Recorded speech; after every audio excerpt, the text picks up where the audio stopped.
today, to lay a foundation for what we're sharing today, I'm going to just play a series of videos, very short videos, just to lay the foundation, okay? And then before I share the whole area of Christian and acupuncture.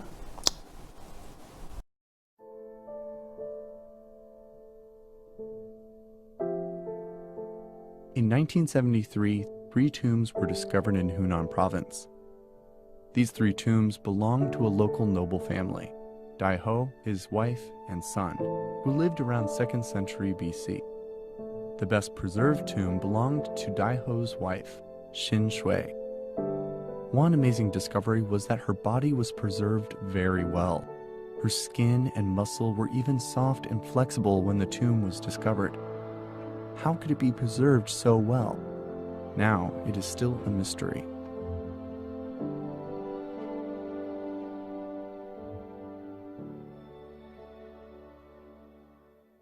Another important discovery was the aromatic herbs buried in the tombs, such as cinnamon and pepper. We know that according to the theory of Chinese medicine, aromatic herbs have the effect to expel cold and dampness. For example, the climate in Hunan province was very damp, so people there like to have spicy food or use aromatic herbs to cook.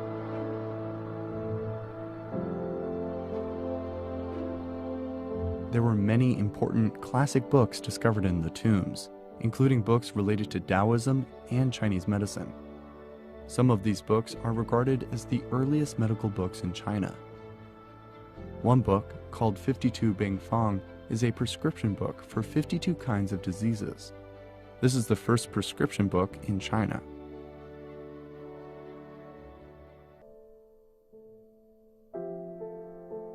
Another important discovery was a painting called Dao Ying Picture. It was originally painted on a piece of fine silk. This Dao Ying picture depicts 44 men and women of different gestures. The captions on the picture show people what kind of diseases will be cured after practicing these exercises. This is the earliest record of healthy exercise in ancient times. It's also regarded as the ancestor of today's Qigong and Tai Chi.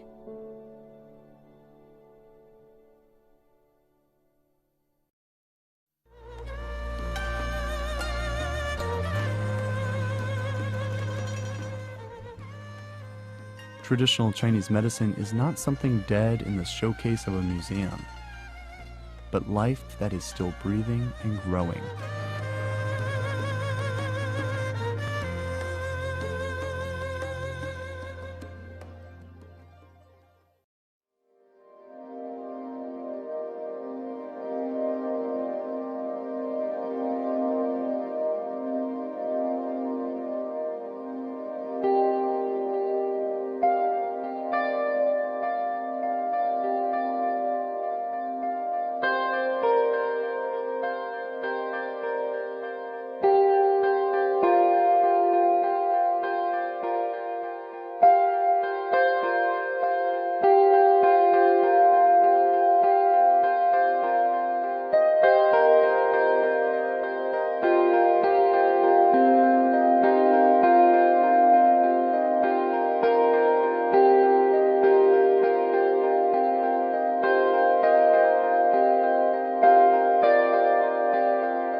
So integrative medicine means taking a team approach to healthcare, and that can be by bringing modalities that are different from what is typically Western biomedical treatment.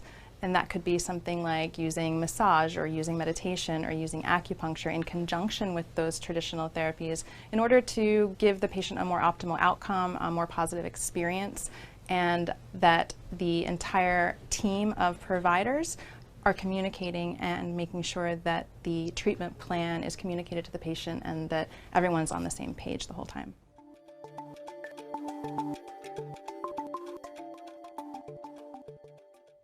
From a modern biological perspective, acupuncture is stimulating the body to balance itself, and it does that through complex neurochemical pathways that affect the immune system, the nervous system, and the inflammatory process. Now, from a traditional Eastern perspective, the theory explains that our bodies are a microcosm of the natural world and that there is energy at play that animates us, that makes us alive.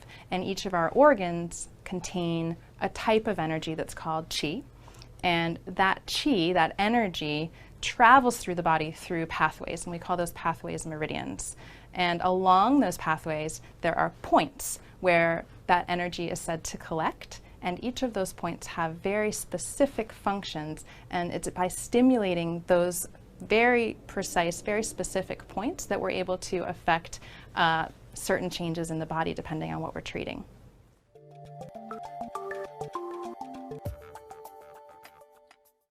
No, acupuncture is actually a very relaxing treatment.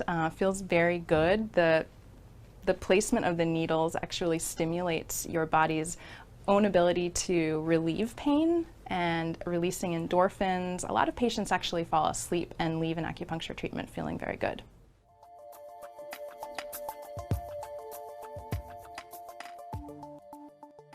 So acupuncture can treat a wide range of conditions, just about anything that might affect a patient's quality of life in the long term. Here in the gastroenterology department, I see patients with things like Crohn's disease, colitis, inflammatory bowel disease, sometimes gastroparesis, but acupuncture actually can treat a much broader range of things, and I do see all kinds of different conditions here in my practice, and that could be anything from joint pain, orthopedic sports injuries, a lot of women's health issues, menopause, infertility, PMS, anything that causes pain, things that are aggravated by stress, things that are inflammatory, mediated by an inflammatory process. Acupuncture is very, very effective for.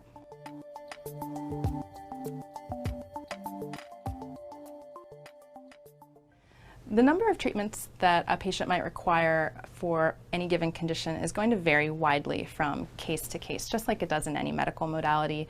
It's important to speak with a licensed acupuncturist who can give you more targeted information depending on what it is that you're looking for, how severe a condition is, how long it's been a problem, the overall more global health of the patient are all things that are taken into consideration. But usually acupuncture is performed in a series of treatments, kind of like a course of antibiotics, you could think of it that way, and the effect is cumulative.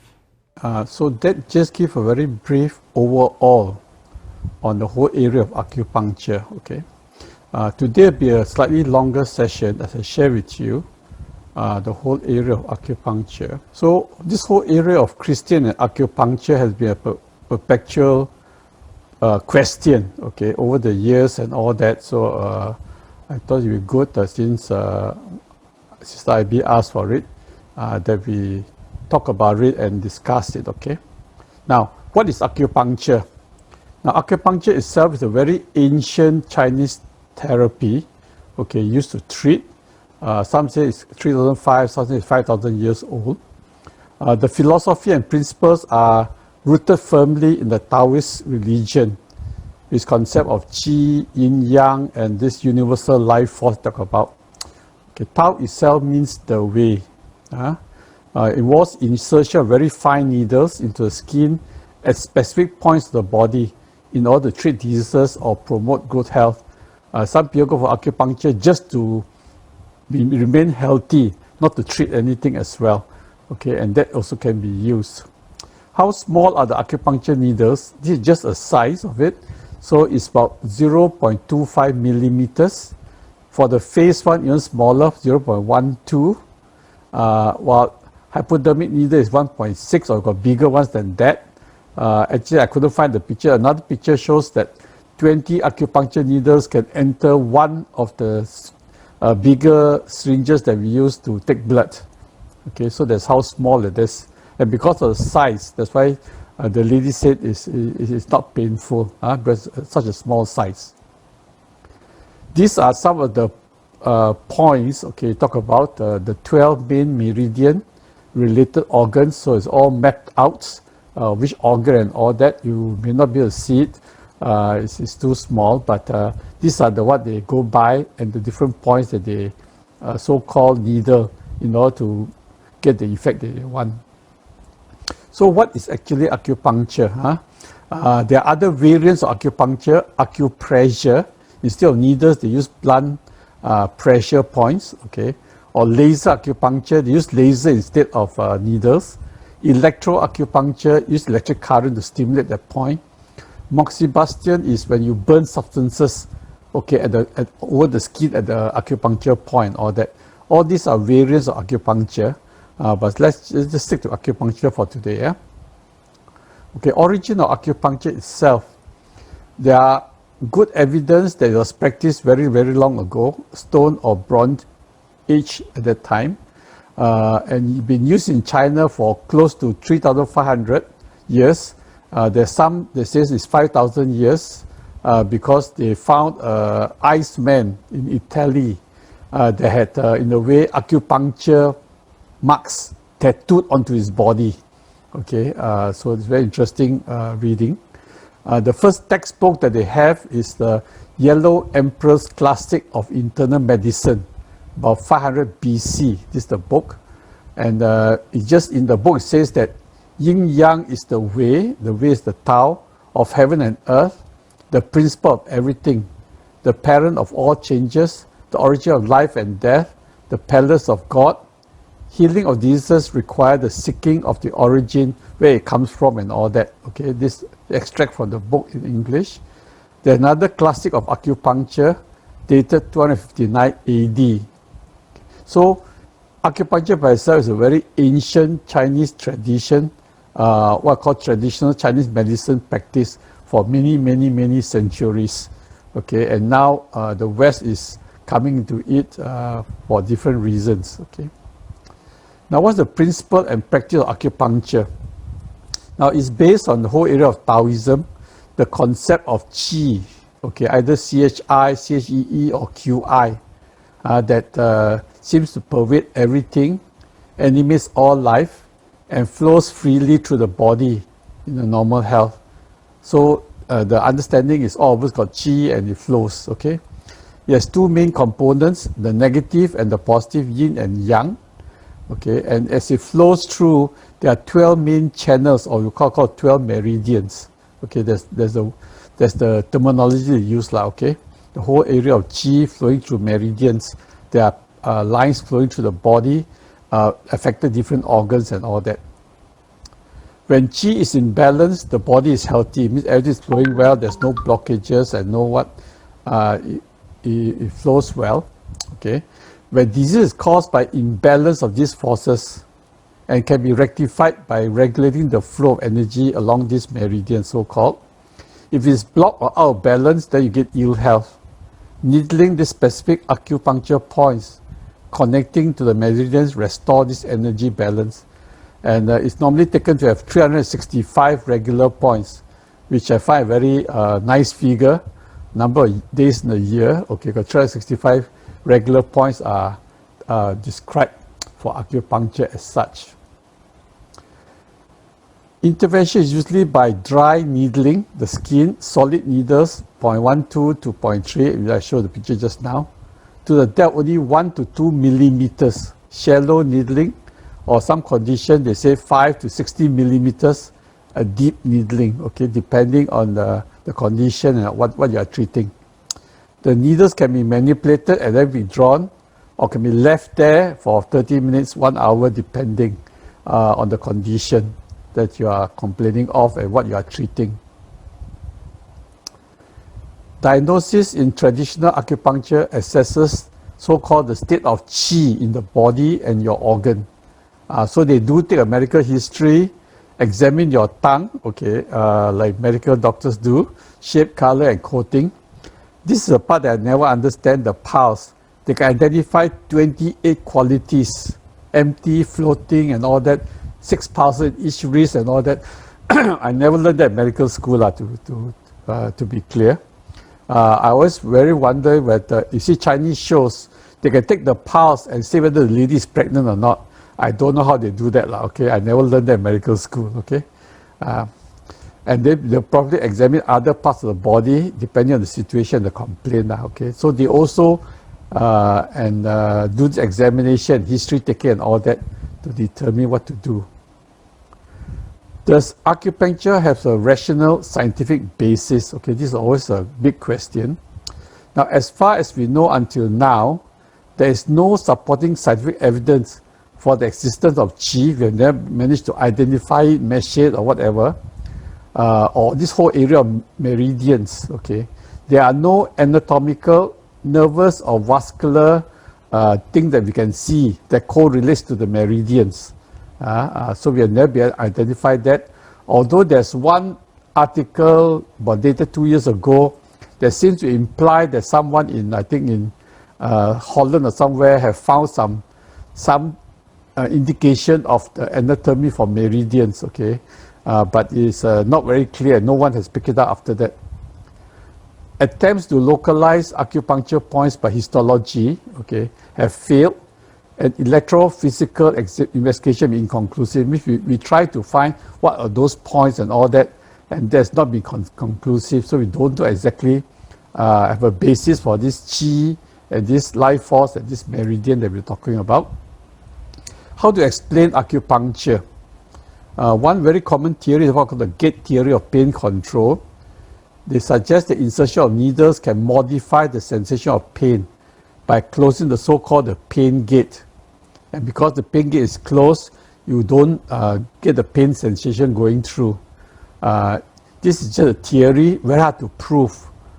But because acupuncture is used for anesthesia, to try to, those who undergo surgery and they use acupuncture, not gas and all that, take away the pain and undergo the surgery, and after that you recover.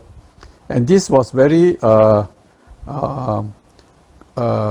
shown when Nixon first visited China, Deng Xiaoping, you remember those years? Apparently one of his staff, Nixon's staff, had severe abdominal pain, turned out to be appendicitis. And he underwent surgery in China using acupuncture as pain control without anesthesia. And he came through very well. And after that, the whole America took note of acupuncture and all this control of pain and all that. Okay, that's the story. The other theory is opiates theory. This talk about chemical transmitters in the brain called endorphins. Endorphins is one that in a way make you feel good, make you feel nice. Okay, they are natural body pain-killing chemicals, and they affect the whole area of the brain. It also governs serotonin, another brain chemical that makes you feel good. So there are a lot of theories that you stimulate all these points, you release these endorphins, and that's how the pain goes away. Okay, these are all possible explanations for acupuncture. Now, the biblical examples we talk about as Christians and acupuncture. One is the whole area of general revelation as opposed to specific revelation. So some people will accept that God can reveal himself through creation, his created world. That's why I started the first video with traditional Chinese medicine. So Chinese, through the ages, have learned that nature itself can provide the drugs and the healing for the body. And actually, medical science, we do use that. A lot of medical products are actually taken from trees, nature products. Quinine is from the tree of a bark of a tree and all that. Even I think aspirin, all that is taken from the bark of different trees. So general revelation, so God can use his creation to provide ways and means to bring forth healing. Okay. Another example that we have is the Greek word logos. The Greek word logos means word, message, principle or reason, creative order. But in John's Gospel, John used the word logos to refer to Jesus. Okay. So in a way, a known Greek word with a new meaning to refer to Jesus Christ, God's Son. So in some ways, there is something already there, and John used it and give it in a way a new meaning. So can it be that in acupuncture that God had also put all this in part of creation of our body, and we are just rediscovering what it actually does and how it can bring forth healing? Okay. Paul in Athens in Acts 17, remember he went there, his great speech on Athens, okay, where he talked about the idol to unknown God. So Paul also used something already there that the people believe in and worship in, and gave it a new meaning and said this God that you don't know is actually the God of creation and the God who sent his Son. Okay, so Paul in some ways also used that what is already there, what the people believe, and gave it in a way a new understanding, a new meaning. So keep that in mind as you talk about acupuncture. Now, Paul also in 1 Corinthians chapter 8, if you have a Bible, turn to 1 Corinthians chapter 8, verse 4 to 8. Okay. 1 Corinthians chapter 8.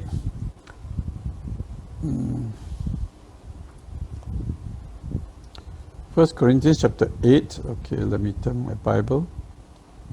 Verse 4 to 8. So then, about eating food sacrificed to idols, we know that an idol is nothing at all in the world, and there is no God but one. For even if there are so-called gods, whether in heaven or on earth, as indeed there are many gods and many lords, yet for us there is but one God, the Father, from whom all things come and for whom we live, and there is but one Lord, Jesus Christ, through whom all things came and through whom we live. But not everyone possesses this knowledge. Some people are still so accustomed to idols that when they eat sacrificial food, they think of it as having been sacrificed to a god, and since their conscience is weak, it's defiled. But food does not bring us near to God. We are no worse if we do not eat, and no better if we did. Okay. So what Paul is trying to say is that eating food offered to idols is no big issue. It's still food. And our present day example of this will be, you go to a market and buy, okay, nearly all our chicken is halal chicken. Halal chicken means they've been prayed over the Islamic prayer before they were slaughtered. Okay, technically there's food offered already lah. But now of us will say, I don't buy chicken from there because got the prayer already said.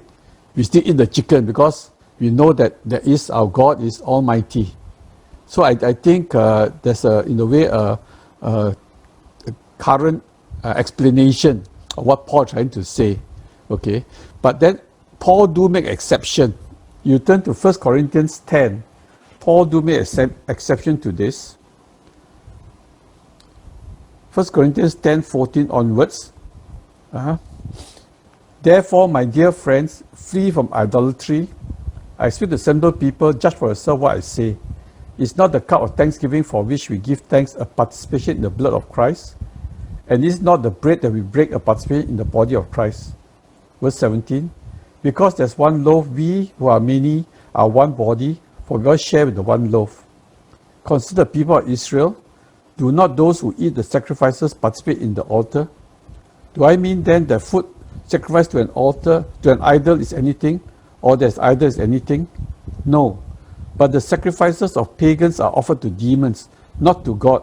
And I do not want you to be participant with demons. You cannot drink the cup of the Lord and the cup of demons too. You cannot have part in both the Lord's table and the table of demons. So this exception that Paul says is, we don't participate in the offering to idols. But if the food be offered to idols, you want to eat with a clear conscience, you can, but make sure you don't stumble a weaker brother. But 1 Corinthians 10 says, we don't participate in the feast for the idols. That's slightly different, okay? Just to be clear on that. I think this is very important when we talk about acupuncture. When we talk about acupuncture, okay? Does acupuncture work? So far, the consensus is yes, it does work, okay? And these are some of the list of things that they say it works through different studies and all that. It's a very impressive list. Another list that says it works most of the time, okay? Acupuncture as such do work for pain relief, do work to help certain conditions. So you mustn't just reject acupuncture because it doesn't work. Because actually it does work in all these conditions. I think that's important. Okay. Now, this chart is very important. I spent some time in it. We talk about biblical truth. We talk about theology. We talk about culture. Okay. So what we do is that everything must in a way conform to what is revealed in God's word, the Bible, biblical truth. Theology is our understanding of the word of God as revealed in biblical truth. Theology, through study of God's word and early church fathers and all that, we have theology, study of God. Okay, but at the same time, we got to take a whole area of culture. All of us got culture, and acupuncture comes from a Chinese culture background.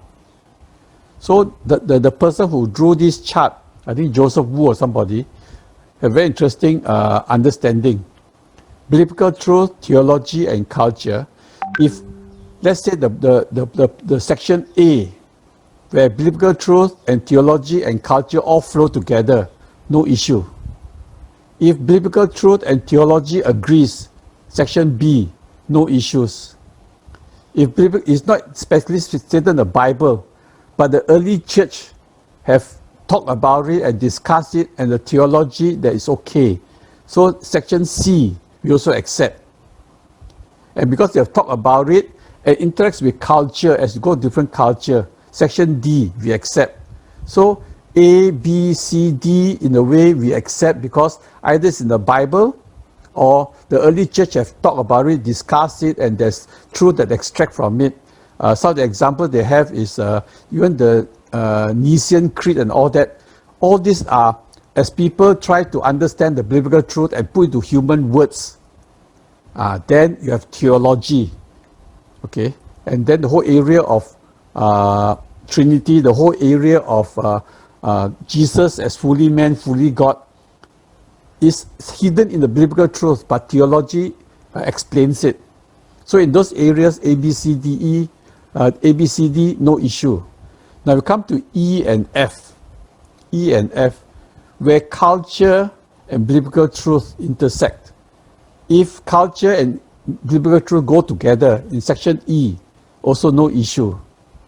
But when you come to F, not exactly clear in the Bible, not exactly explained in theology, but it's part of a culture, the section F. Where do we go?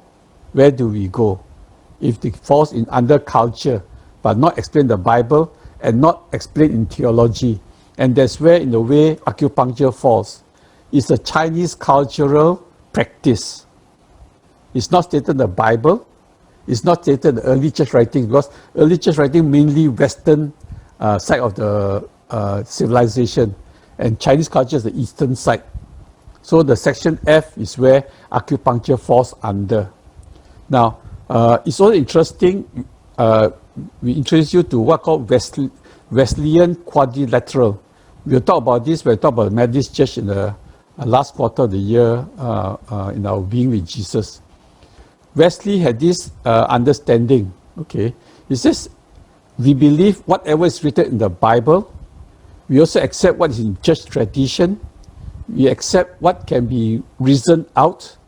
And we also accept experience, spiritual experience. But in these four areas, the Bible is predominant. I put a bigger print. The Bible overrides the rest. But we also need to take into account church tradition, our human reasoning, God gave us the mind, and our experience. If you say that the tradition is such, but you're not experiencing it, you got to ask yourself why. But all this must be subject to the Bible. subject to the Bible, okay?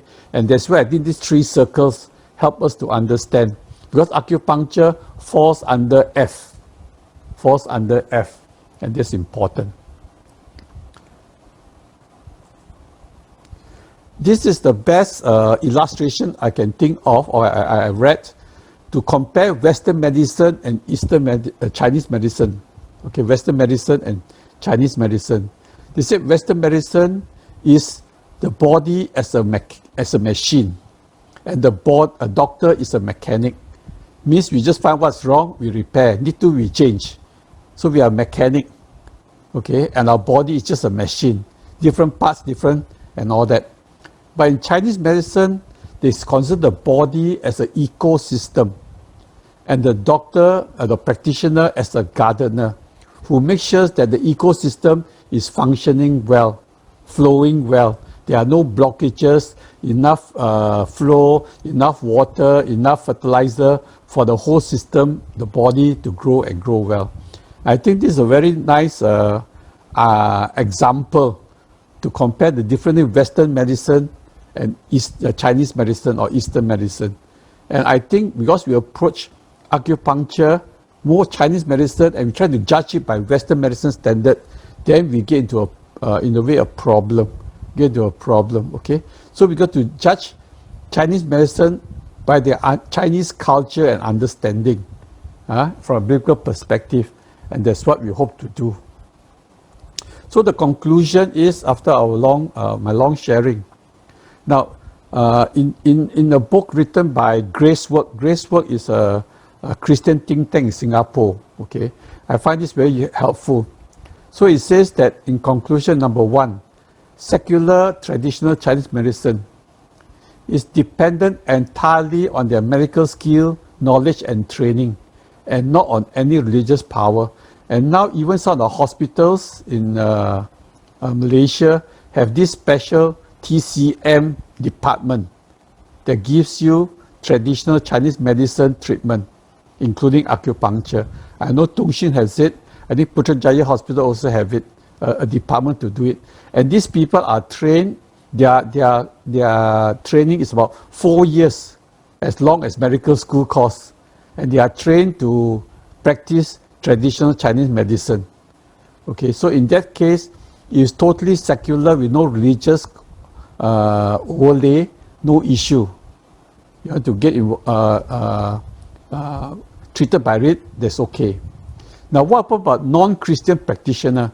If your practitioner is Buddhist or Taoist or atheist even, but he still use his skill, medical skill and knowledge to treat you, and don't do any religious linkages, is it okay? I think sometimes in acupuncture we ask this question, but the question may ask, let's say you are going for operation and your surgeon is a Hindu, your surgeon is a Muslim, would you say, yeah, because he's a Hindu, because a Muslim, he cannot operate on me? Or your doctor is a Buddhist, I won't go and see a Buddhist doctor in Western medicine thing. So in those cases, we don't. We go for those with the best skills, irrespective of who they are, what their religious belief is, because we think they have the training and the skill. So we depend upon, we allow them to treat us. So just similarly, if your so-called practitioner for your acupuncture is a non-Christian, but you just have the training and the skill to help you, no issue. No issue. Now the third point is the one, the practitioner, he does both secular as well as religious form of healing. They intermingle with them. Okay, some practitioners, they do chanting, some do talisman, some do the fu and all that. If those are those kind of practitioners, we will be concerned, we will be guarded. There's a incident that's written in this British, I think the British, not medical journal, it's the Christian part of the Christian Doctors Fellowship in UK. So this man was relating how he found out this Christian patient, he was having some pain. So he went to see a acupuncture person. he got acupuncture treatment, okay, but then, slowly the pain went less and less and less. But every time the practitioner was doing for him, the practitioner was chanting something very quietly, very, very low voice, seemed to be chanting something. And this patient, who is a Christian, found that his own spiritual life was getting weaker and weaker, no desire for word, no desire to pray, no desire to do anything. And only when he realized that, only after he so-called renounced it, that he could get back his, in a way, spiritual life and walk. So it's just one example. It can be any anecdotal, okay, but just one example quoted one of the things. So sometimes it may not be the actual acupuncture practice itself, but more the practitioner, what he depends on to help you to get well. If those kind of practitioners who dwell into your occult and talisman and all that, those I will be careful, be very careful. But others who just use it as a skill, just consider part of the Chinese cultural heritage we have. God in general revelation reveals, and over time the Chinese have in a way perfected this art of bringing healing to the body through this needling process called acupuncture. Actually, acupuncture is invented by the Western. The Western word gave it the word acupuncture. Okay. So I think this is just understanding of where it comes from. So in conclusion, be careful who you go to. The practitioner may be more important than the acupuncture practice itself. I hope that helps.